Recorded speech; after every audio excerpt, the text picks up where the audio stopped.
சகசிரநாமத்தில் 219வது நாமாவளி உதாரதி அப்படின்ற நாமாவளி, விசேஷமான நாமாவளி. இந்த நாமாவளிக்கு ஆழ்வார், ஆச்சாரியர், பெரியோர்கள் சொல்லியிருக்க விளக்கமும் விசேஷமான விளக்கமாக இருக்குது. அனைவரும் உய்வடைவதற்கான அறிவை உடையவர். பக்தர்கள் உய்வடைவதற்கு பெருமாள் எப்படி உதவி பண்ணணுன்ற அறிவை கொண்டவர் அப்படின்றதா இந்த நாமாவளிக்கு விளக்கத்தை கொடுத்துருக்கார்.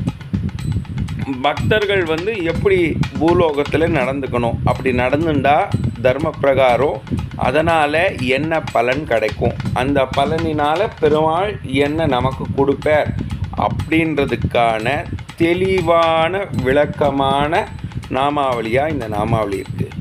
பெருமாளை நாம் பிரார்த்தனை பண்ணிக்கிறோன்னா எந்த முறையில் பிரார்த்தனை பண்ணிக்கணும், எப்படி பிரார்த்தனை பண்ணிக்கணும், யார் மூலியமாக பிரார்த்தனை பண்ணிக்கணும், எதுக்காக பிரார்த்தனை பண்ணிக்கணுன்றது அறிவு முதல்ல